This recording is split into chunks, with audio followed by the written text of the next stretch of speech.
몸 좀 좋아지셨어요? 괜찮으셨어요, 원사님?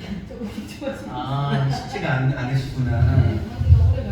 그래. 네, 그러시구나. 우리 김영숙 권사님은 우리 남편분하고 같이 병원 갔다 하시죠? 가끔자 권사님이 안 오시네요. 박 권사님도 배가 자꾸 아프셔서 새벽에 기도 한번 받으셨어요. 우리 수요일 날 오신 분들 환영합니다. 환영합니다. 우리 박기순 자매분도 병원에 건강 그렇구나. 검진 났어요. 암을 수술했댔는데 7년 더 지금 무사하대요. 그래 오늘 먹는 거예요. 오늘 예. 밀가루만 갖다 예. 콩잎만 반죽해서 갖다 주시고 본인은 못 드시는 거예요? 예, 그래 오늘 아이고. 12시에 예약이래요. 그러시구나. 오늘 또 식당 가면 안 되신 거죠? 예. 먹지 말라고 하시면? 그러시구나. 알겠습니다. 그래서 새벽에도 안 보이셔서 이 집사님 진짜 오랜만에 받으셨잖아요.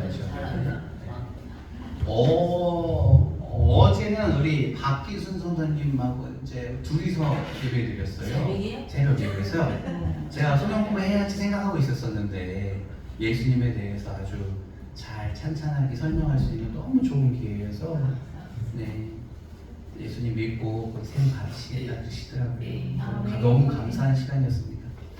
오늘 수요예배 오신 분들 환영합니다. 네, 환영합니다. 우리 앞에 있는 분들 인사 한번 해볼까요? 모두 환영합니다. 감사합니다.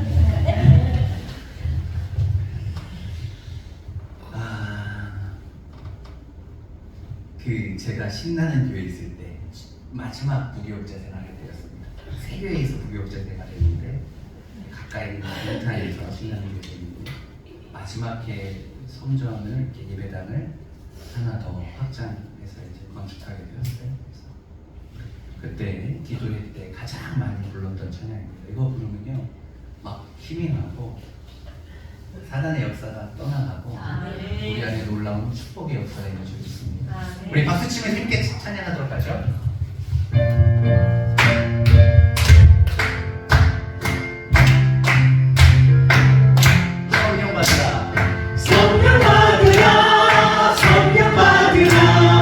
예수 내게 말씀하셔서 성령 받으라 성령 받으라 예수 내게 말씀하셔서 할렐루야 할렐루야 성령 받았네 나는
아멘. 네, 계속해서 찬양하죠.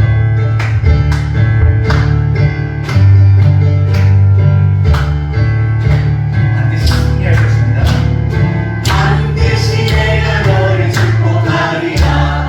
반드시 내가 너를 들었으리라.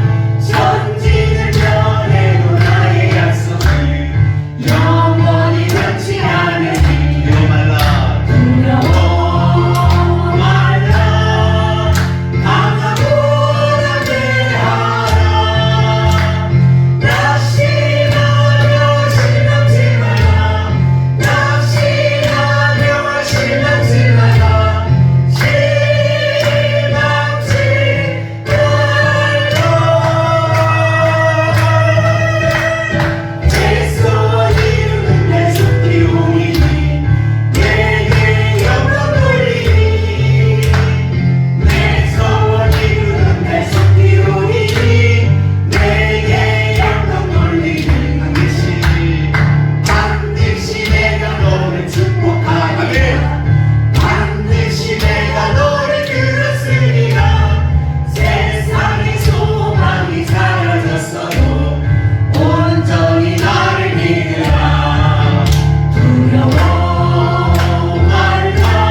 마지막 찬양입니다.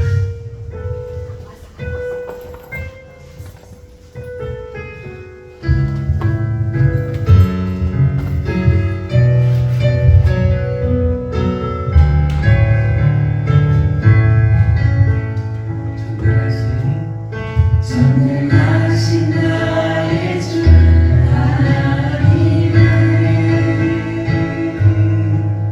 능치 못하실 정령에 우리의 모든 강구도 우리의 모든 생각도 우리의 모든 꿈과 모든 소원도 신실하신 나의 주 하나님을 우리의 모든 외로움 바꿀 수 있네 불가능한 일을 행하시고 죽은 자를 일으키시 그를 이길 자 아무도 없네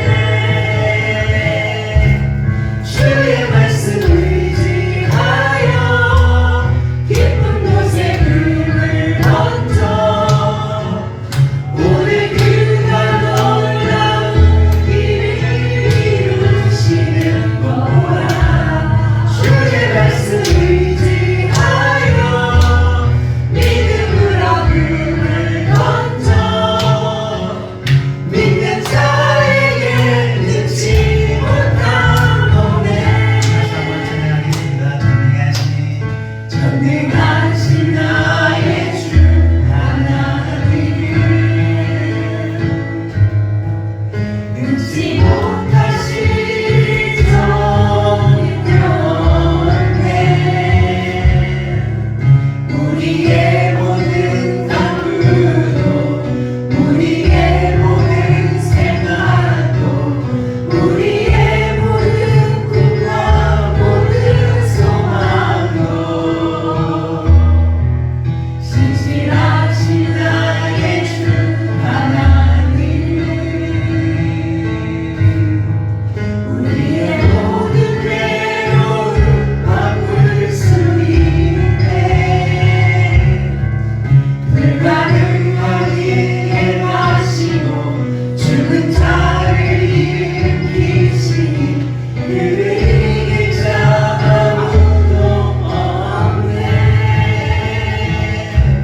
주의 말씀을 의지하여 깊은 곳에 금을 던져 오늘 그가 놀라운 일을 이루시는 것 보라 주의 말씀을 의지하여 믿음으로 금을 던져 믿는 자에게 능치 못함 없네 주의 말씀을 의지하여 주의 말씀을 의지하여 깊은 곳에 금을 던져 오늘 그가 놀라운 일을 이루시는 것 보라 주의 말씀을 의지하여 믿음으로 금을 던져 믿는 자에게 능치 못함 없네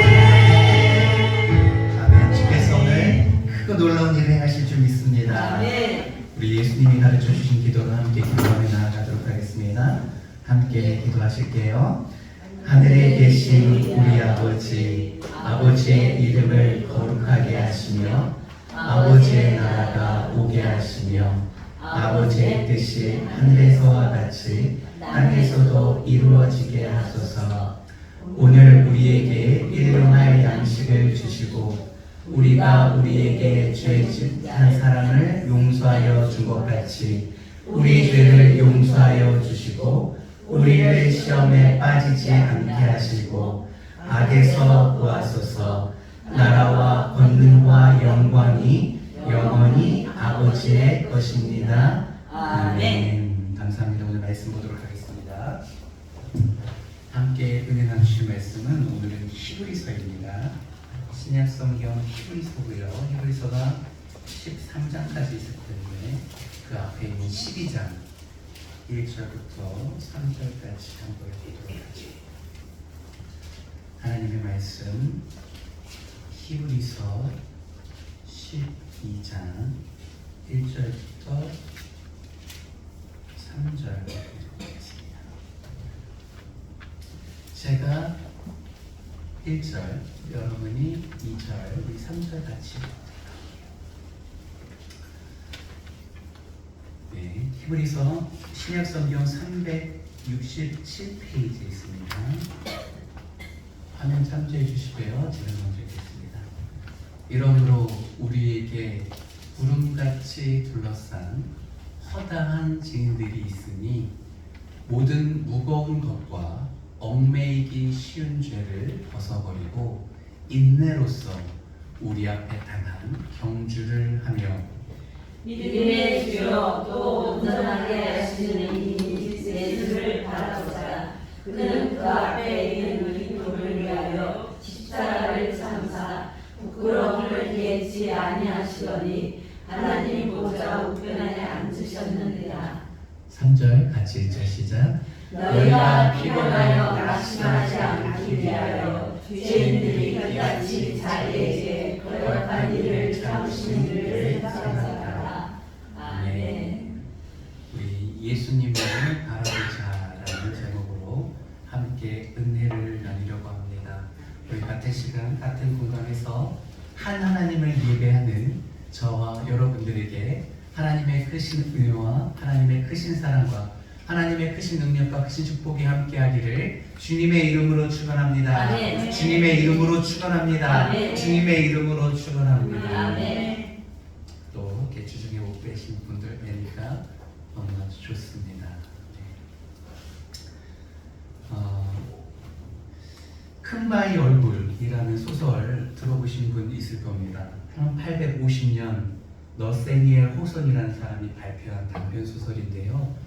이 소설은 제가 중학교 때 영어 공부할 때 영어 이렇게 원문으로 실리기도 했던 교과서에 실렸던 책입니다. 내용은요, 한 마을에 큰 바위가 있었는데 그 바위에는 인자한 사람의 모양을 하고 있었어요. 그리고 내려오는 전설에, 마을 전설에 그 마을의 얼굴의 모양을 가진 사람이 나타나서 그 마을을 일으킬 것이라는 겁니다. 한 주인공 소녀는 큰 바위 얼굴을 바라보면서 자랐습니다.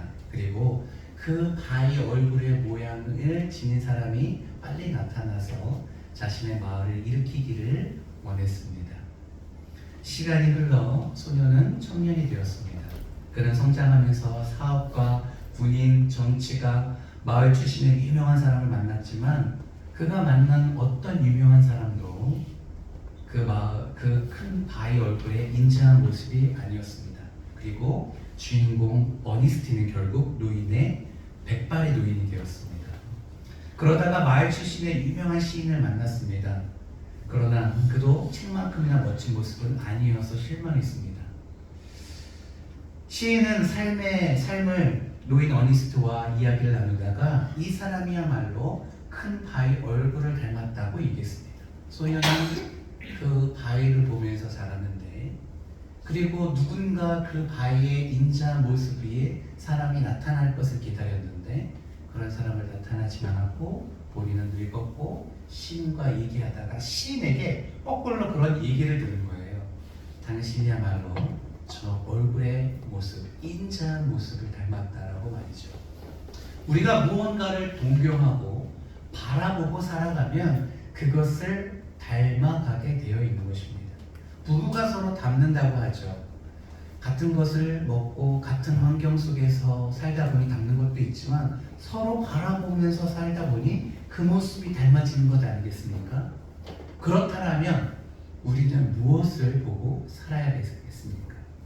내가 닮을 수 있는 것을 보고 살아야지 그 모습을 닮지 않겠습니까? 그래서 성경을 보면 구약 시대에는 여호와를 바라봐라, 여호와를 앙망하라는 말이 반복적으로 나옵니다. 우리 대표적으로 이사야서 40장 31절 말씀 한번 보도록 하겠습니다. 40장 31절 한번 같이 읽어주시겠습니까? 시작. 오직 여호와를 앙망하는 자는 새 힘을 얻으리니 독수리가 날개치며 올라가 가를 것이요 다른 박질하여도 곤배하지 아니하겠고 걸어가도 피곤하지 아니하리로다. 오직 여호와를 하나님이시죠. 앙망하는 자는 바라본다는 뜻입니다. 근데 이 앙망한다는 것은 그냥 바라보는 것이 아니라 사모하면서 그리워하면서 좋아하면서 흠모하면서 바라보는 겁니다. 우리가 하나님을 기대하는 마음으로 바라보면 하나님께서 우리에게 힘을 주시겠다 말씀하십니다. 아멘. 사랑하는 성도님, 피곤하십니까? 거친 세상을 가는데 사랑하는 자꾸 낭망하는 마음이 있습니까? 그러면 하나님을 바라보십시오. 오늘 본문에서도 2절에 보면 결론으로 이렇게 얘기합니다. 믿음의 주여 또 온전케 하시는 이인 예수를 바라보자. 예수님이 얼마나 좋으신 분이냐면 우리 믿음의 대상입니다. 그죠? 그리고 그는 우리를 온전케 하시는 분입니다. 우리가 살아가면서 자꾸 힘들고 서로 부딪히고 어려운 이유는 온전하지 못해서 그런 거예요. 상대도 온전하지 못하고 나도 온전하지 못하고 온전치 못한 두 사람이 만나서 살아가려니 이게 부딪힘이 있는 것이죠. 나도 온전하지 못한데 온전하지 못한 사람이 자녀를 낳았습니다. 자녀는 당연히 미성숙하죠. 부모 될 준비가 못 되었는데 부모 되다 보니 자꾸 부딪히고 어그러지고 실패하고 결국은 우리가 온전케 돼야지 모든 것이 평안해질 텐데 그렇게 할 수 있는 대상이 있다는 겁니다. 예수라는 분이 온전하신 분이십니다. 아멘. 그분을 향한 흠모하는 마음이 우리 안에 생겼으면 좋겠고 그분을 향한 사랑하는 마음이 생겼으면 좋겠고 그를 모델로 평생 살아감으로 우리 안에 예수의 모양이 생기기를 예수의 성품이 생기기를 예수의 영역이 생기기를 주님의 이름으로 축복합니다. 아멘. 오늘의 말씀은 짧습니다. 그리고 단순합니다. 예수를 바라보자는 것입니다. 오늘 1절을 보면 이렇게 시작합니다. 이러므로 오늘의 본문은 히브리서 12장이잖아요. 히브리서 11장은 한 번 정도 다 들어보셨을 겁니다. 믿음의 장입니다. 그렇죠? 믿음은 바라는 것들의 실상이요라고 시작하면서 과거의 구약 성경에 있는 이 인물들을 믿음의 관점으로 히브리 기자가 누가 썼는지 정확히 모르겠지만 믿음의 관점으로 한 사람 한 사람의 삶을 이렇게 해석해냅니다. 아브라함도 모세도 모든 이들이 믿음으로 이 땅에서 언약, 약속을 받았지만 그 약속을 성취하지는 못했고 나그네처럼 이 땅에서 하늘나라를 흠모함으로 때로는 많은 것들을 포기하고 살았다는 거예요. 지나가는 외인처럼 살았다는 거예요. 하지만 그들은 믿음이 있었기 때문에 결국 승리했다는 내용입니다. 그래서 히브리서 11장을 믿음의 영웅장이라고 말하기도 합니다. 그리고 나서 이러므로라고 해서 시작합니다. 믿음이라는 것이 결국 우리 삶의 중요한 포인트라고 강조하고 있고 믿음으로 살면 승리한다는 것이 이미 증명되었으니 결국 현실의 삶에서는 이 믿음을 가지고 어떻게 살아가느냐 믿음의 대상이 명확히 있어야 된다는 겁니다. 그것이 예수라는 거죠. 이어서 얘기하면 구약에 있는 모든 사람이 믿음이 있었는데 그들 믿음이 도대체 뭘 믿었냐? 예수를 믿었다는 겁니다. 아브라함도 모세도 다윗도 허다한 무리들이 다 예수를 바라보고 살았고 우리도 현실의 삶에서 예수를 바라보는 것이 삶의 모든 것이 정답이라는 겁니다. 정말 감사한 얘기 아닙니까? 정답이 있다는 것이 우리 삶의 기쁨인 것이죠. 근데 이 시제를 헬라어로 보니까 예수를 바라보자 라는 뜻이 현재 분사를 쓰고 있습니다. 영어도 그렇고 헬라어도 그렇고 그 시제 뭐라 그러죠? 이게 현재인지 미래인지 이걸 표현하는 것들이 조금 더 우리나라 말보다는 구체적으로 표현되어 있는데 분사라고 해서 계속적으로라는 뜻이 포함되어 있는 뜻입니다. 그래서 우리가 예수를 바라보자라고 했을 때는 엄밀히 말하면 계속해서 지속적으로 예수님을 바라보자라는 뜻에 속하 있는 것이죠. 이게 있는 그대로 직역하면 그런 뜻입니다. 우리가 살아가면서 예수를 바라봐야 되는데 잠깐 바라보다가 끝나는 것이 아니라 예수를 지속적으로 바라봐야 된다는 것입니다. 아멘. 풍랑 중에 배를 타고 베드로가 가고 있었었는데 큰 바람이 불어서 매우 당황했습니다. 그리고 어두운 시간이었었어요. 그런데 저 유령 같은 뭐 희한한 흰색이 뭔가 바다 위를 걸어오고 있는 거예요. 상식적으로 생각했을 때 물 위를 걸어온다는 것은 사람이라 생각했습니까? 생각했습니까? 그래서 유령이라고 생각했던 것이죠. 근데 자세히 보니 유령이 아니라 누구였습니까? 예수님이었습니다. 그래서 예수님 저도 명하셔서 이 물 위를 걷게 해주세요 라고 했더니 예수님께서 그러라 합니다. 그래서 예수님을 바라보고 갈 때는 베드로로 물 위를 걸었습니다. 기적 같은 역사죠. 베드로도 물 위를 걸었어요.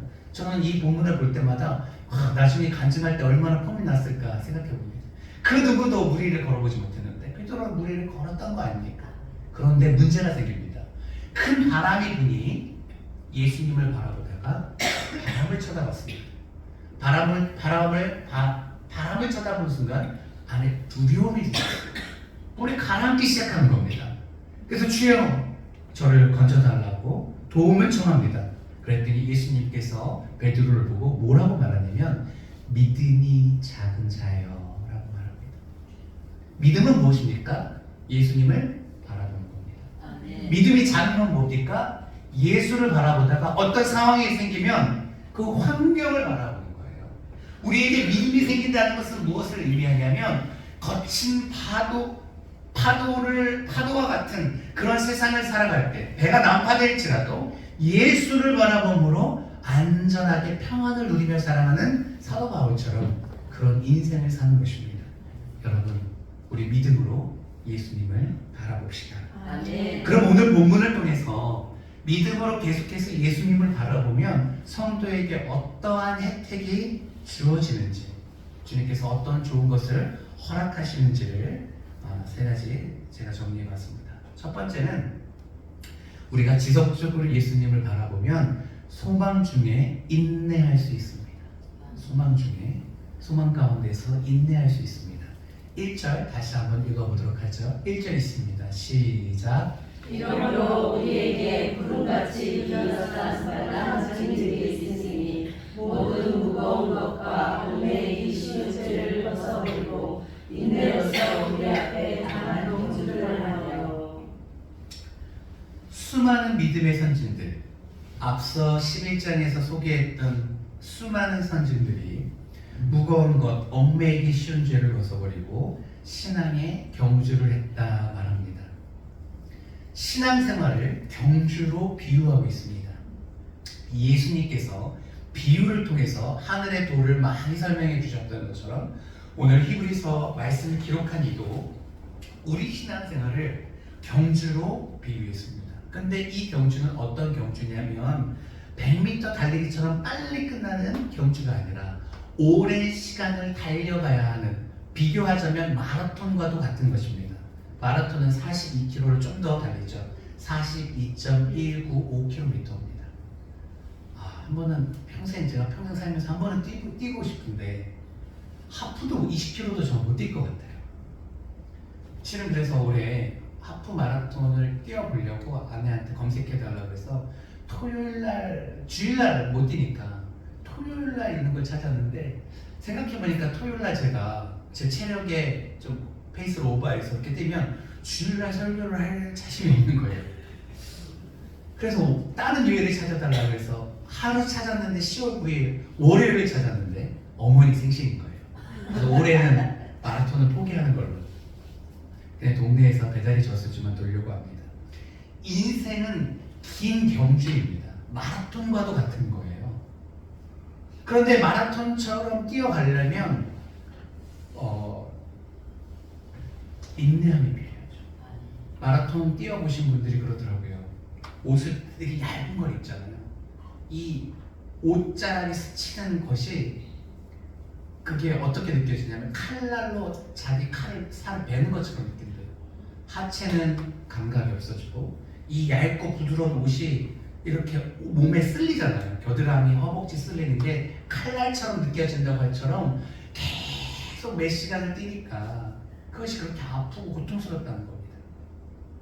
인내함이 필요한 것이죠. 인내함 없이는 오랜 경주에 참여할 수 없습니다. 그런데 문제는 우리가 그 경주를 달려갈 만큼 강인하지 못하다는 겁니다. 그 고난을 이겨낼 만큼 힘이 있지 못하다는 겁니다. 그만큼 우리가 강하지 못하기 때문에 그 과정 속에서 많은 상처와 아픔을 경험하게 되는데, 여기서 오늘 해답처럼 예수를 바라보면 그것을 넘을 수 있다라고 얘기합니다. 아멘. 거꾸로 얘기하고 있습니다. 우리의 인생은 우리가 연약해서 완주하지 못하는 게 아닙니다. 우리의 인생은 우리가 상처받았기 때문에 완주하지 못하는 것도 아닙니다. 핵심은 무엇이냐면 예수를 바라보지 못해서입니다.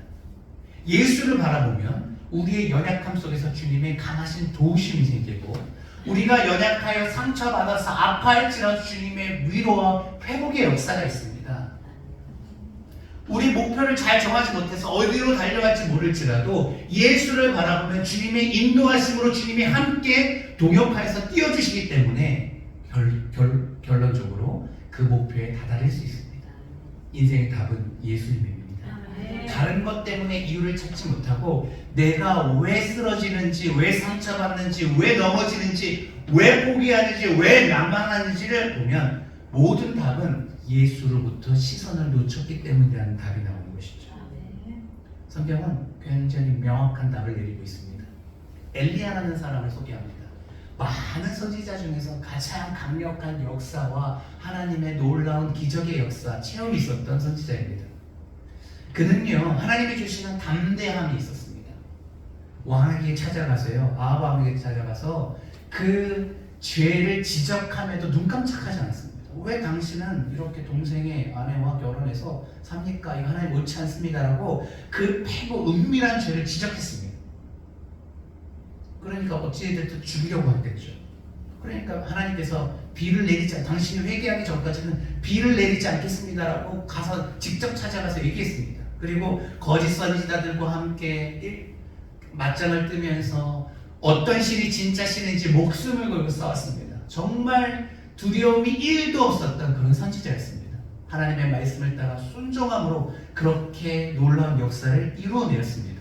그런데 그것을, 모든 것을 승리로 하고 하나님이 참 신인 것을 온 열방에 선포하고 제단에 불을 내리고, 그리고 나서 침체에 빠집니다.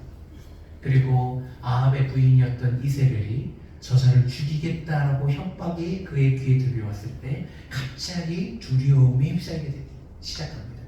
엄청 큰 일을 치르고 나서 나중에 작은 일 때문에 낙심이 오고 두려움이 옵니다. 그래서 그 당당함이 사라지고 도망갑니다.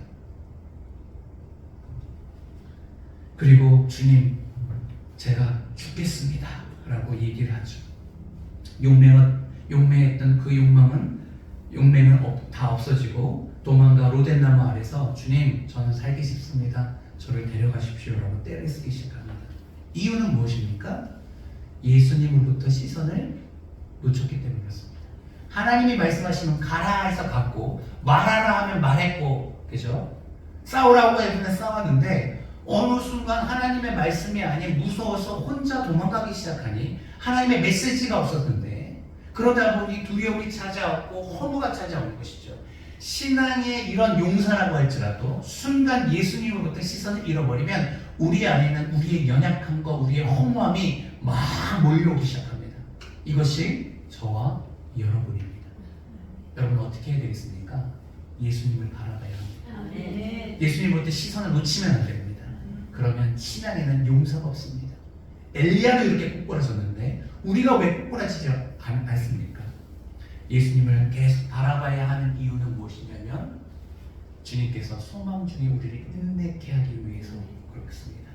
끝까지 인내함으로 말미암아 열매 맺는 신앙이 되기를 주님의 이름으로 축복합니다. 두 번째, 자기 십자가를 질 수 있습니다. 예수님을 계속해서 지속적으로 바라보면 십자가를 감당할 수 있습니다. 2절 말씀을 읽어보도록 하겠습니다. 제가 목이 좀 안 좋아서 읽어주시겠습니까? 2절 시작. 믿음의 주여 또 운전하게 하시는 이 일세를 바라보자. 그는 그 앞에 있는 기쁨을 위하여 십자가를 참으사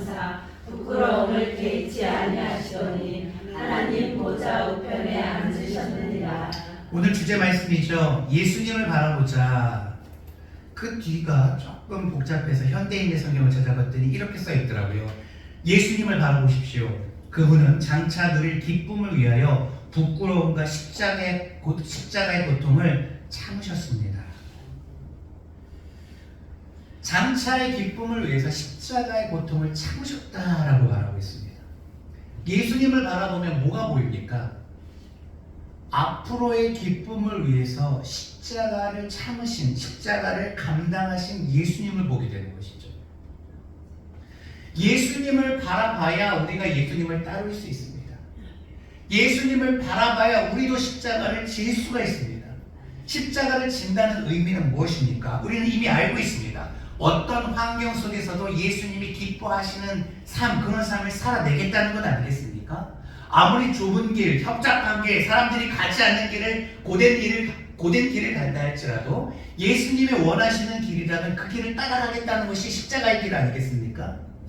이것을 하면 내가 손해볼지라도 예수님이 말씀하시면 그럼에도 불구하고 그 말씀대로 순종하며 살겠다는 것이 십자가의 길입니다. 남들이 가지 않지만 주님이 원하시는 길, 자신을 부인하는 길, 주님의 뜻이 이루어지기를 원하는 삶, 그것이 십자가입니다. 근데 그 십자가는 쉽지 않죠. 그러나 주님께서 날마다 말씀하십니다. 십자가를 지라고 말이지요. 우리 마태복음 8장 34절 말씀 읽어보도록 하겠습니다. 죄송합니다. 마가복음입니다. 마가복음 8장 34절 읽어주십시오. 시작. 우리와 제자들을 불러 이르시되 누구든지 나를 따라오려거든 자기를 부인하고 자기 십자가를 지고 나를 따를 것이니라. 참고 말씀으로 여러분 이 말씀을 자주 읽지 않습니까? 근데 너무나도 중요한 말씀입니다. 마태복음, 마가복음, 누가복음, 공간복음에 다 있습니다. 우리와 제자들을 불러 이르십니다. 누구든지 나를 따라오려거든 자기를 부인하고 자기 십자가를 지고 나를 따를 것입니다. 주님은 장난스럽게 얘기하지 않았고 진지하게 아주 중요하게 얘기하셨는데 우리는 이 이야기가 너무 부담스러우니 받지 않습니다. 그러나 이 십자가를 지는 것은, 자기를 부인하고 십자가를 지는 것은 선택의 여지가 아닙니다. 우리는 모두가 예수님의 제자이어야 하고 제자로서 우리가 반드시 해야 되는 일은 십자가를 지는 일입니다. 그렇기 때문에 이 말씀을 읽고 또 읽어야 됩니다. 주님께서 말씀하시는 또 들어야 됩니다. 그런데 이 말씀에 제가 내 자신을 부인하고 십자가를 지겠습니다라고 자신있게 네라고 대답할 수 있는 사람은 지금 예수님을 바라보고 있는 사람입니다. 예수님을 바라보고 있지 않은 사람은 교회에 나와서 다른 것에 마음이 뺏겨 있지 예수님의 십자가에는 하등 관심이 없습니다. 그렇기 때문에 이 십자가를 지지 못하게 되는 것이죠. 질 마음 자체가 없게 되는 겁니다.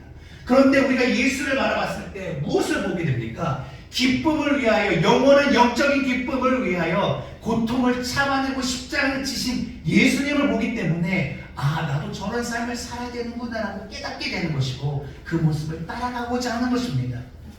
십자가는 어떤 것입니까?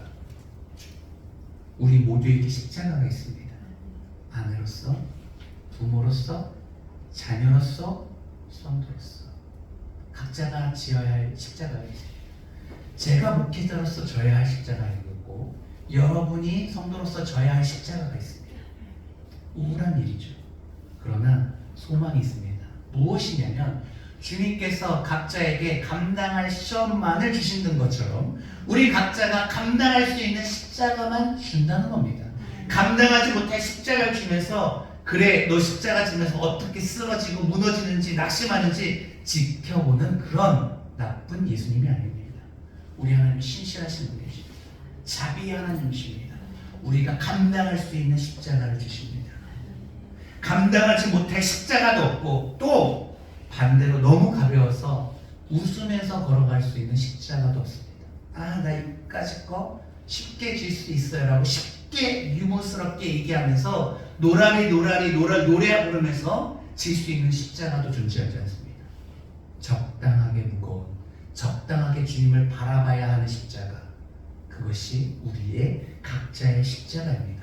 이 비밀을 깨닫지 못하면 우리는 삶을 살아가면서 감사는 사라지고 늘 원망만 있을 겁니다. 왜냐하면 그 사명, 십자가를 져야 되는 사명을 외면하기 때문에 그렇습니다. 우리는 누구를 바라봐야 됩니까? 예수를 바라봤을 때 이 십자가를 우리가 너끈히 감당할 수 있게 되는 것이죠. 너무나도 중요한 포인트입니다. 여러분, 지금 너무 힘든 것은 이 십자가가 우리에게 버겁기 때문에 그런 겁니다. 왜 버겁습니까? 주님을 향해서 그 십자가를 지신 그 주님의 멋진 모습을 흠모하면서 우리가 시선이 떨어졌기 때문에 그렇습니다. 예수님이 십자가를 지시지 않았으면 온 인류는 어떻게 되겠습니까? 모두가 탐욕과 거짓과 불법과 전혀 어둠 속에서 한 줄기 소망의 빛처럼 빛도 없이 우리의 인생은 나락으로 떨어졌을 것입니다. 그러나 예수가 십자가를 지심으로 말미암아 영광의 빛이 우리에게 임하였습니다. 이 세상을 살아갈 수 있는 소망이 생긴 것입니다. 그것을 감당한 예수님이야말로 얼마나 멋지십니까? 우리가 가정에서 이 십자가를 질 수가 있다면 자녀들이 우리를 통해 빛을 보게 되는 것입니다. 우리의 집안이, 가정이, 우리 대한민국이, 이 땅이, 평택 땅이 우리가 지는 십자가로 말미암아 소망을 보는 것입니다. 멋진 예수님을 바라보며 십자가를 질 수 있는 저와 여러분이 되기를 주님의 이름으로 축복합니다. 세 번째, 하늘의 영광을 바라볼 수 있습니다. 우리 2절 말씀 다시 한번 읽어보도록 하죠. 2절 다시 읽어주십시오. 시작. 믿음의 주여 또 온전하게 하시는 이 예수를 바라보자. 그는 그 앞에 있는 기쁨을 위하여 십자가를 참으사 부끄러움을 개의치 아니하시더니 하나님 보좌 우편에 앉으셨느니라. 부끄러움을 참으셨습니다. 십자가의 고통을 참으셨습니다. 그럴 수 있었던 것은 영원한 기쁨을 바라봤기 때문에 그렇습니다. 예수님도 결국은 영광의 하나님 우편의 자리에 앉으셨습니다. 예수님은요, 이 땅의 탐욕에 사로잡힌 것이 아니라 하늘의 영광을 바라보셨습니다. 그리고 이 땅에서 자신이 감당해야 되는 모든 것을 감당해내셨습니다. 주님께서 바라보신 영광은 이 땅의 영광이 아닙니다. 만약에 이 땅의 영광을 본인이 차지하기 위해서라면 마구간에 태어나셨겠습니까? 왕자로 태어나야 되셨죠. 아니, 어린아이로 태어날 이유도 없죠. 성인으로 오셨겠죠. 그러나 그는 가장 낮은 자리에 오셨습니다. 그가 바라본 영광은 이 땅에서 하나님의 뜻을 이루고 대신 형벌 받으심으로 부활의 첫 열매가 되시는 것이었고, 그 열매를 통하여서 하늘의 영광을 보기를 원하셨습니다. 이 땅에 갇히지 않으셨죠. 그랬기 때문에 그의 영원한 영광, 신령한 영광을 사모할 때 그가 가장 하나님 우편에서 빛날 수 있었던 것입니다. 우리도 주님을 바라보면 그 영광의 자리에 계신 예수님을 보게 되는 것이죠. 그리고 이 땅에 살아갔을 때 영광을 사모했던 것을 보게 됩니다. 우리가 하나님의 영광을 바라보지 않으면요, 우리도 세상 영광에 현혹되게 되어 있습니다. 원수 마귀 사단을 성경에서는 공중 권세 잡은 자라고 에베소서에 말하고 있습니다. 권세를 잡았다는 겁니다. 이 세상에 있는 영광을 가지고 우리에게 현혹하는 겁니다. 그리고 실제로 줄 수도 있습니다. 이 물질의 패권을 사단이 권세를 잡고 있기 때문에 그렇습니다. 심지어 예수님에게도 접근합니다. 40일 동안 금식하면서 광야에서 기도하고 있을 때 예수님을 심지어 데려갑니다. 높은 산으로. 그리고 내게 경배하면 이 천하와 이 모든 영광을 너에게 주겠다라고 유혹합니다.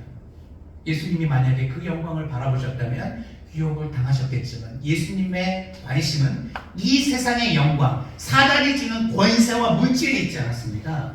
하늘의 영광, 하나님 그 보좌에 있었기 때문에 그것을 거부하고 말씀으로 말씀하시죠. 오직 하나님만 섬기고 예배해야 된다. 성경에 이렇게 기록되어 있다 라고 세상의 권세를 취하지 않고 하나님의 권세를 사모하며 따라갈 것을 믿음으로 선포하셨습니다. 우리도 마찬가지입니다. 우리가 하늘의 영광을 사모하지 않으면 우리는 무엇을 보게 되어 있습니까? 세상의 영광을 사모하게 되어 있습니다. 아닐 것 같지만 결국 두 개의 갈림길에 있는 것이죠. 이 중간은 없는 것입니다. 하나님의 영광을 사모하든지 이 땅의 영광을 사모해서 각자가 갖고 있는 그 취향을 따라서 어떤 것에 꽂혀서 그것을 수집하거나 모으거나 땅을 모으거나 물건을 모으거나 사람을 모으거나 자꾸 그것을 채우는 것에 있는 것이죠. 건물이 하나만 있으면 만족이 되겠습니까? 2개 있어야죠. 2개 있으면 만족됩니까? 5개 있는 사람을 보게 되어 있는 겁니다. 이게 계속 권력 위로 올라가기를 원하지 그 밑으로 떨어지는 것은 누구도 만족하지 못하는 것이죠. 근데 그 영광은 주님의 심판대 앞에서 다 사라질 영광입니다. 그렇기 때문에 실제로는 영광이 아닌 것이죠. 우리가 바라봐야 할 영광은 무엇입니까?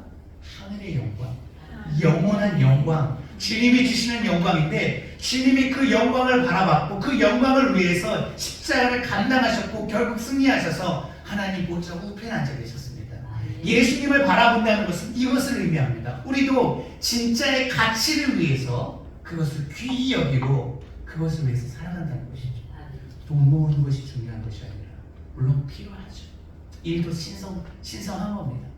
그러나 더 소중한 것은 주 예수 그리스도를 바라보며 주님의 뜻을 이루는 것입니다. 우리도 주님과 같은 삶을 살아내는 것입니다. 이것이 어떻게 가능합니까? 예수를 바라볼 때 가능한 겁니다. 지속적으로. 그 영광은 우리 눈에 보이지 않기 때문에 우리가 참 그 영광을 취하기 위해서 열심으로 나아가는 것이 사실상 어렵습니다. 세상 사람들이 세상의 영광을 위해서 사는 모습을 보십시오. 얼마나 일찍 일어납니까? 얼마나 땀을 흘려서 합니까? 왜 그렇게 열심히 일하냐면 왜 그렇게 세상의 영광을 위해서 물불 안 가리고 도전하냐면 눈에 보이고 취할 수 있기 때문에 그렇습니다. 20평에 살다가 30평 살면 느낌이 다르고 30평 살다가 40평에 살면 느낌이 다르고 제가요 그렇게 살아봤어요. 결혼했을 때 아무것도 없어서 방 한 칸에 아내랑 살아봤어요. 집주인 따로 다른 교회 집사님 계시고 방 하나 얻어서 침대랑 책상 하나에 신혼을 그렇게 보내봤어요. 부모님도 같이 살아보고 그러다가 내 집도 얻어보고 20평에 살아보고 30평에 살아보고 제일 큰 데는 45평까지 살아봤습니다. 방 4개까지. 사람의 욕심은 끝이 없습니다. 근데 그것에 가치를 매기는 순간 그것에 매여 있게 되는 거예요. 아무것도 아닙니다. 지나고 나면 아무것도 아닙니다. 진짜는 영원한 세계 주님께서 주시는 그 영광입니다. 그래서 교회에 나오면 그것을 자꾸 새롭게 하는 거예요. 우리의 가치가 어디 있는가, 그죠? 친구들 만나서 세상 얘기하다 보면 거기서 빨려가게 됩니다. 아, 내가 지금 뭔가를 투자해야 되는데 이렇게 바보같이 가만히 있으면 되나 막 불안해지기 시작하죠. 근데 교회 오면 무엇을 얘기합니까? 진리의 말씀을 얘기하죠. 하나님의 뜻을 말하죠. 가장 큰 가치는 영혼 구원이라는 것을 얘기하고 듣다 보면 다시 마음을 새롭게 하는 것이죠. 여러분 잘 오셨습니다. 예, 잘 오셨습니다. 잘 오셨습니다. 그래서 사도 바울은 이 가치를 알았기 때문에 이렇게 얘기합니다. 로마서 8장 18절 말씀 사도 바울의 고백이죠.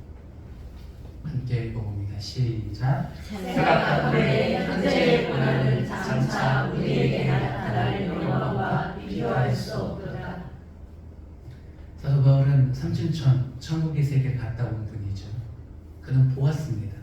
그런데 눈에 보이는 이 영광 별거 아니야. 그는 로마 황제 앞에 섰던 사람입니다. 학식도 많았고 로마 시민권자였고 권력자들도 전도해봤고 그들의 부유함도 누려봤고 부유함에도 처해봤고 가난함에도 처해봤는데 이거 아무것도 아니야. 잠시의 것이야.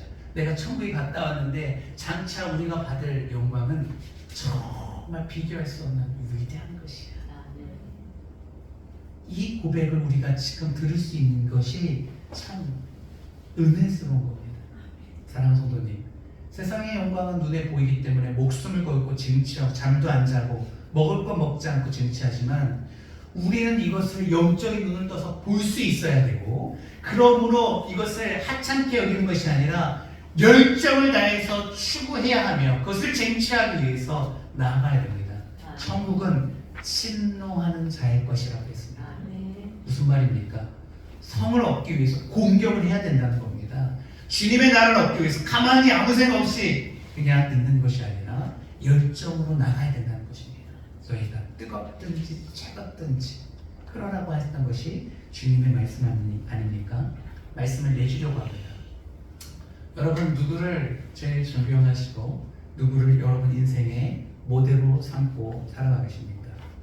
우리보다 앞서 나간 어떤 사람을 모델로 삼을 수 있죠. 하지만 우리 모두가 궁극적으로 공통적으로 삶의 모델을 삼아야 되는 것은 예수님이십니다.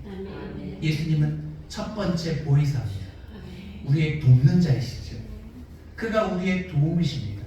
모델이신 예수님께서 우리를 도와주시기까지 하니, 이끌어 주시기까지 하니 얼마나 좋습니까?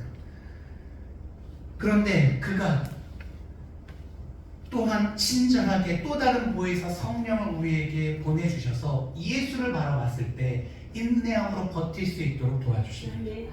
예수를 바라봤을 때 각자의 십자가를 지을 수 있도록 도와주십니다. 예수님을 사모하고 품고 바라봤을 때 세상의 영광에 현혹되지 않고 하늘 영광을 기대하며 바라보게 됩니다. 우리가 예수님을 바라볼 때 예수께서 당신의 또 다른 보혜사 성령 하나님 진리의 영을 우리에게 보내주셔서 이 모든 놀라운 역사가 가능하도록 도와주십니다. 우리에게 회복의 역사를 허락해 주십니다. 주를 흠모하며 주님과 동행하는 기쁨이 얼마나 놀라운지를 주님께서 깨닫게 해주십니다. 지난주에 느헤미야 이야기를 보았습니다. 성벽을 건축하기 위해서 그가 무장하고 경계하면서 성벽을 건축했습니다. 방해 속에서 성벽을 어렵게 건축했죠. 그리고 나서 8장에 이렇습니다. 모든 백성들을 불러 모읍니다. 그리고 우리가 그동안 지내지 못했던 나팔절 절기를 지내자, 율법을 읽고 이렇게 얘기합니다. 여러분 슬퍼하지 말고 울지도 말고 기뻐하십시오. 여호와를 기뻐하십시오. 염려하지 말고 기뻐하십시오. 여호와로 인하여 기뻐하는 것이 여러분의 힘입니다. 이렇게 외칩니다. 여러분 인생은 짧습니다. 슬퍼하고 두려워하고 염려할 시간이 없습니다. 우리에게 주님께서 원하시는 것은 주의 뜻을 이루는 것이고 그 뜻을 이루어감으로 기뻐하는 것입니다. 그리고 이렇게 말하죠. 여호와를 기뻐하는 것이 너의 힘이다. 할렐루야. 아멘. 여러분 주님께서 우리에게 이 땅에서 각자의 배우자와 해 아래에서 함께 사는 것을 이 낚시라고 이 삶에 대한 선물이라고 허락하셨습니다. 주님은 우리 삶 가운데 기쁨을 주시길 원합니다. 그런데 이 기쁨은 공짜로 주어지지 않습니다. 맹놓고 있으면 주어지지 않습니다. 원수 마귀가 우리를 끊임없이 공격하여 세상의 영광으로 유혹하기 때문에 각자의 십자가를 지지 못하게, 인내하지 못하게, 포기하게 하고 교회를 다니다가 다니게 하고 하나님으로 멀어지게 하고 공동체로부터 벗어나게 합니다. 우리는 주 예수 그리스도를 바라봐야 됩니다.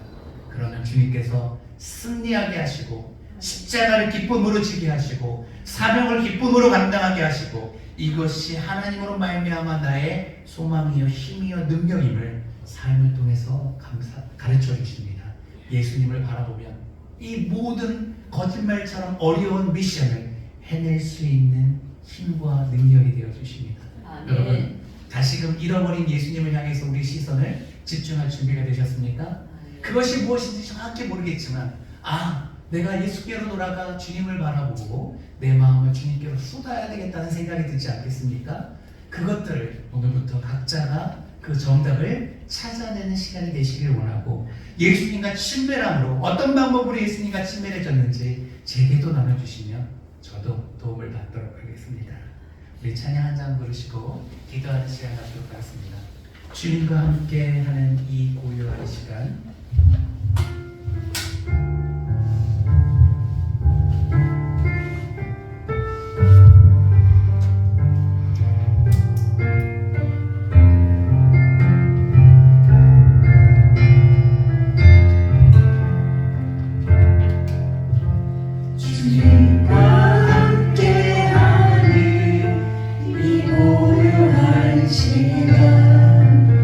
주님의 보좌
시간 가졌으면 좋겠습니다.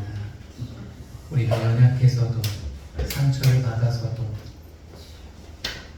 넘어지고 낙담하는 것이 아니라 주님을 바라보다가 시선을 놓쳤기 때문에 그렇습니다. 우리는 원래 연약한 자였습니다.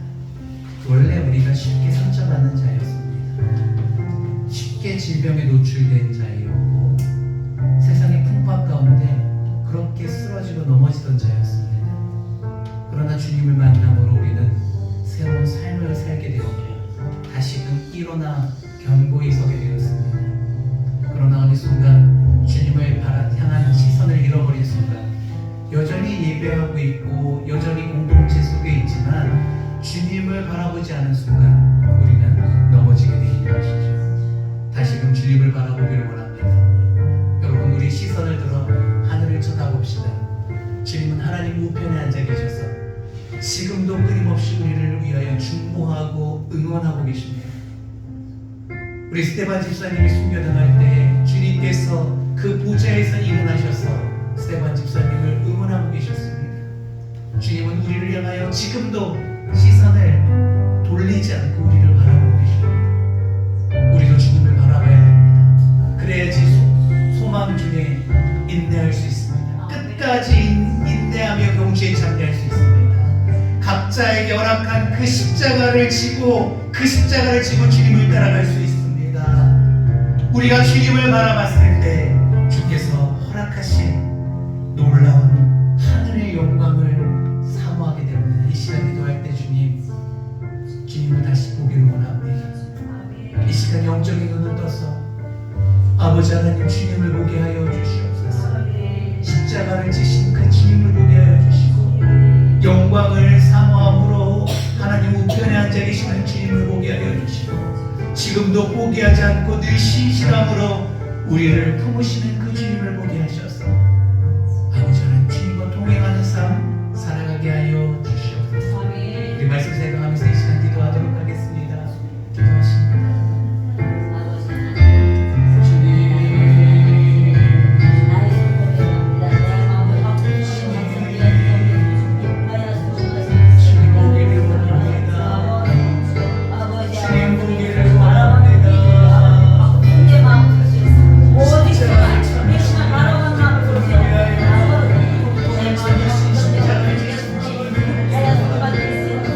인내하신 주님을 보기를 원합니다. 예수를 향한 아버지 사랑을 허락하여 주시고 사랑의 복되게 하여 주시고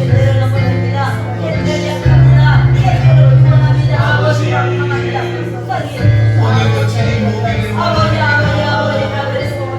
주님 보기를 원합니다. 주님을 사랑하고 공부하는 마음이 커져가기를 원합니다. 예수의 생명이 우리에게 임하게 하소서. 예수의 생명이 우리에게 임하게 하소서. 예수의 영광이 우리에게 임하게 하소서. 이 땅의 영광이 영원하지 않게 하여 주시고 이 땅의 영광이 모자를 이루지 않게 하여 주시고 아버지 주님을 역사적으로 존경하게 하여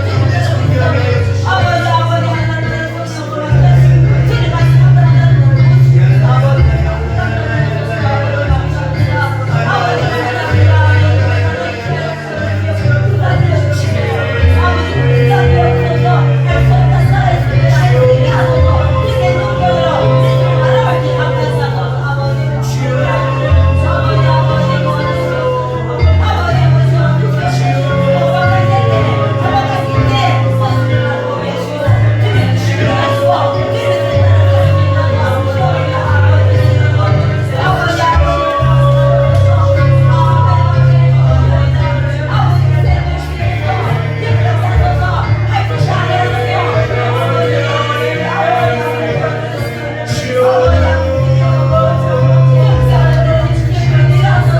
우리 한번더 기도할 때 교회를 위해서 기도하죠. 하나님 정말 주님만 바라보는 교회 되기를 원합니다.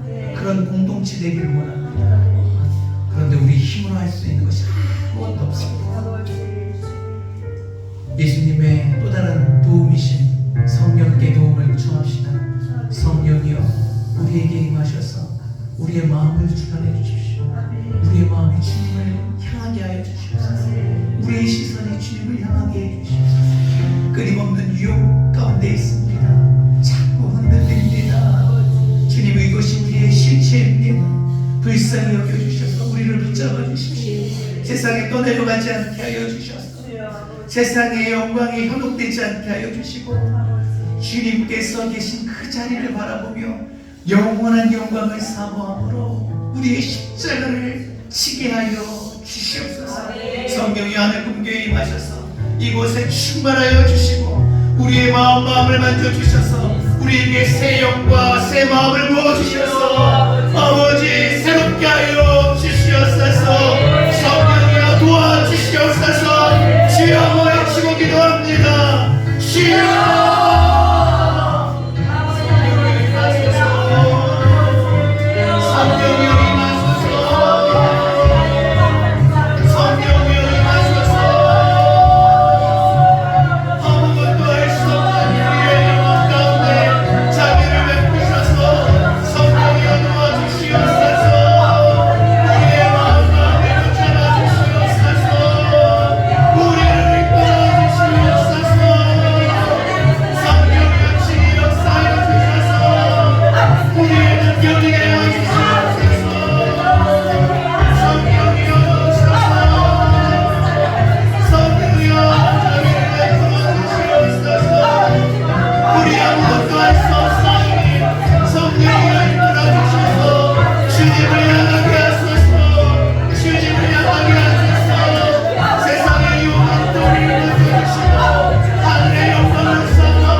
우리가 이곳에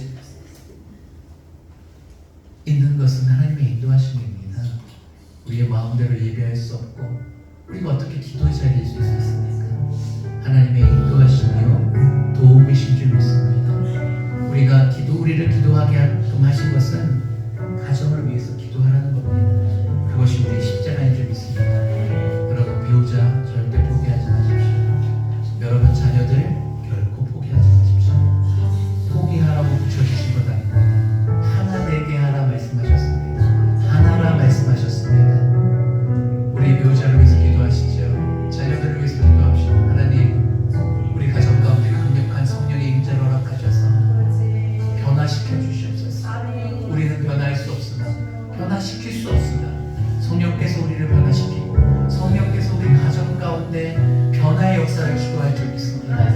사랑하는 남편을 위해서 기도할 때 온전히 성령에 사로잡힌 사람이 되게 하여 주시옵소서. 우리 자리에 성령에 사로잡혀 성령의 지혜로 삶을 살아가게 하여 주시고 성령이 주시는 가운데 우리 이 땅에서 우뚝 서게 하여 주시옵소서. 우리 가정 가운데 강력한 성령의 임재를 기대하며 함께 기도하며 나아갑니다. 기도하십니다.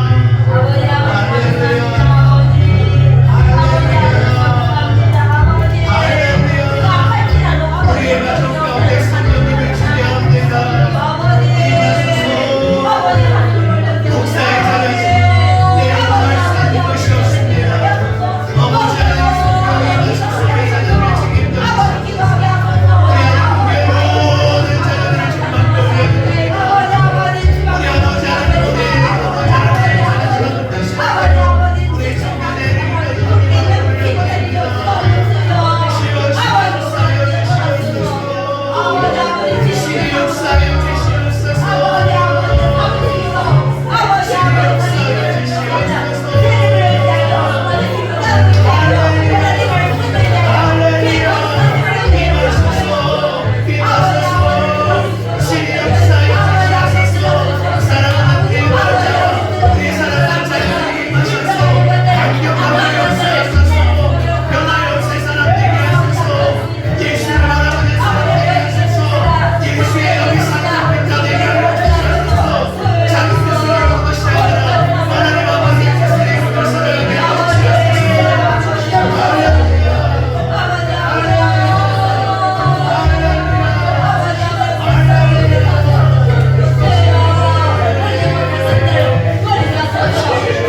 우리 청년의 땅을 위해서 품고 기도했던 하나님, 평택 솟아버린 하나님께서 평택 하늘꿈교회를 세우셨습니다. 하나님의 놀라운 계획과 뜻이 있는 줄 믿습니다.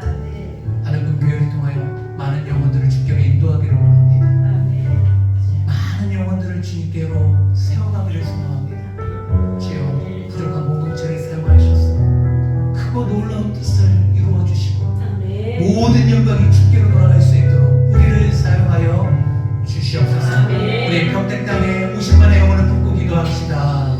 주님, 우리에게 50만의 영혼을 붙여주시면 우리가 부족하지만 감당하겠사오니 아버지 안에 크고 놀라운 일을 우리 공동체를 통하여 이루어 주시옵소서. 우리 평택을 축복하며 기도합니다.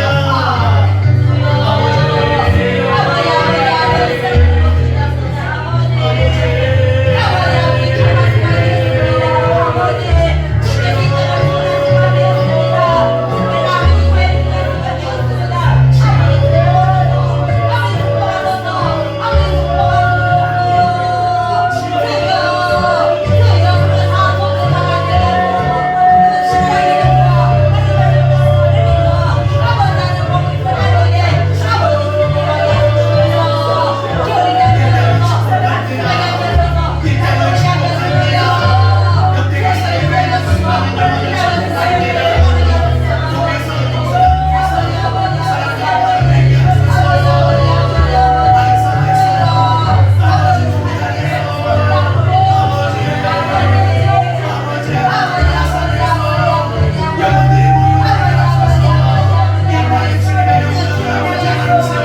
서로 나뉘어져 있습니다. 상처와 통으로 고리기 쉽습니다.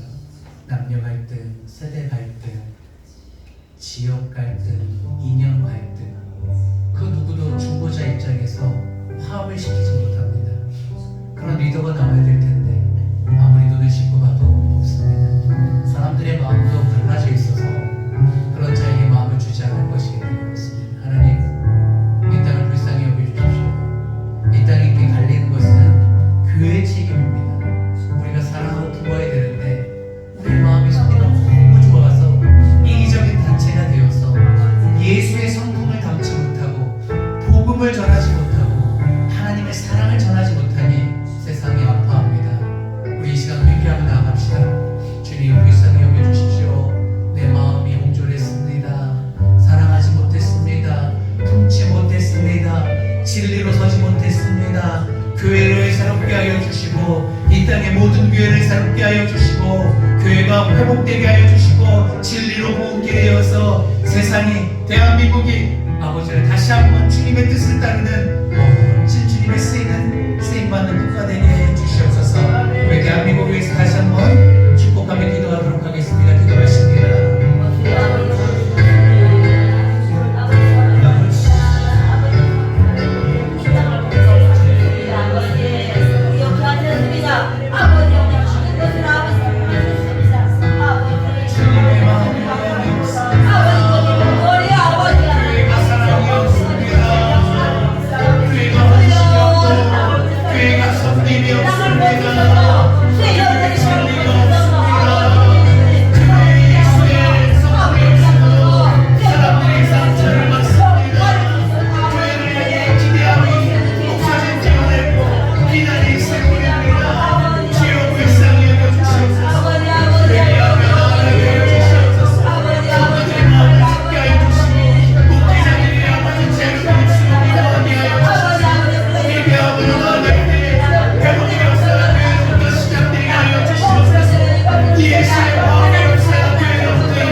예수를 바라보지 못함으로 신음하며 낙담 가운데 주저앉고 있는 한 영혼 떠올리시고 우리 그 영혼을 축복하며 기도합시다. 주님, 찾아가 주셔서 주를 바라볼 수 있도록 주님이 그 앞에 서 계십시오. 주님 찾아가셔서 말씀하여 주십시오. 한 영혼이 회복되기를 소원합니다. 주님이 아니고는 답이 없는 인생, 다른 곳에서 아파하며 있습니다. 한 영혼이 주를 바라봄으로 그와 그까지 회복의 역사를 부어주십시오. 우리 한 영혼 보고 조용히 묵상 기도하면서 우리 마무리하도록 하겠습니다. 아버지, 불쌍히 여겨주십시오. 예수님께서 아버지 아버지,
됩니다.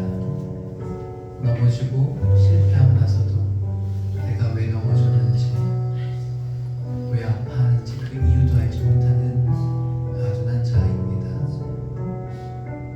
지금까지 하나님의 은혜로 이 자리에 섰는데 그 가치와 그 감사를 표하지 못하고 교만하여서 주님으로부터 멀어졌습니다. 다시 오늘 말씀을 통해서 주께로 돌아가기를 원합니다. 다시 주님을 쳐다보기를 원하고 그 십자가의 고통을 견뎌내시고 영광의 자리에 서신 그 주님을 바라보며 주님과 함께하기를 소망합니다. 우리에게 은혜를 허락하여 주시옵소서. 새 마음과 새 영을 부어주셔서 회복의 은혜를 허락하여 주시고 성령의 뜨거운 역사로 말미암아 내 문제를 뛰어넘어 가정을 품고 지역을 품고 이 나라의 민족과 열방을 품는 아버지와 우리의 지경이 넓어지기를 소망합니다. 주님 부르시는 날까지 가치 있는 인생, 주님의 뜻을 이루어가는 인생, 주님의 마음을 시원케 하는 인생 살게 하여서 마지막 날 주님 앞에 섰을 때 칭찬받는 우리 모두 되게 하여 주시옵소서. 하늘꿈교회를 주님께서 주목하고 계시기에 귀한 영혼들을 올해도 많이 보내주셨고 그 중에 절반은 하늘꿈교회에서 처음 신앙생활하는 초신자입니다. 한 영혼이 주님께 돌아가는 것은 목사의 힘으로 성도의 힘으로 할 수 없습니다. 성령의 그 마음을 만져주셔서 말씀을 들을 때 믿음이 생기게 하여 주시옵소서. 예수가 우리의 구주임을 믿고 마음으로 영접하여 주께서 허락하신 영생에 이르게 하여 주시옵소서. 아버지 하나님 성경 공부를 아버지 할 터인데 아버지 하나님 공부를 통하여 그들이 예수를 잘 알아가게 하여 주시옵소서. 아버지 하나님 예수로 말미암아 전혀 다른 특별한 삶을 살아갈 수 있도록 회심의 역사를 허락하여 주시옵소서. 10월 1일 설립주일입니다.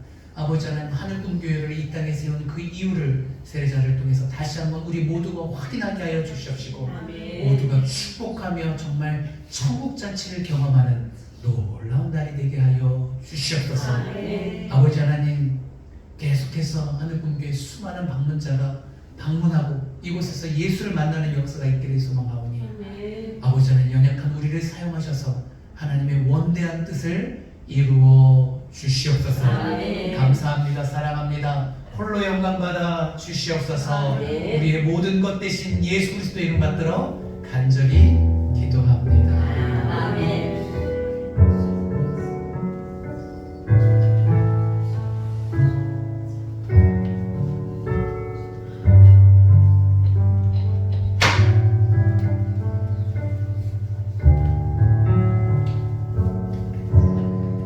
감사합니다. 여러분 이렇게 나와주셔서 같이 기도해 주시는 게 저에게 큰 힘입니다. 특별히 수요 예배는 우리 하늘꿈교회 부흥의 원동력이 되는 중보기도 시간입니다. 가정을 위해서 기도하고 지역과 국가를 위해서 함께 한 30분 기도하는데요. 혼자 하면 어렵지만 같이 하면 이렇게 같이 기도할 수 있고 또 이것이 쌓이면 놀라운 변화의 역사를 체험하게 될 겁니다. 오늘은 우리 하늘꿈교회 가장 마지막으로 등록한 박계순 성도님께서 지난주에 이어서 또 뽕잎으로 이렇게 반지해서 우리 처음 먹어봤어. 뽕잎 수제. 이번 주에 또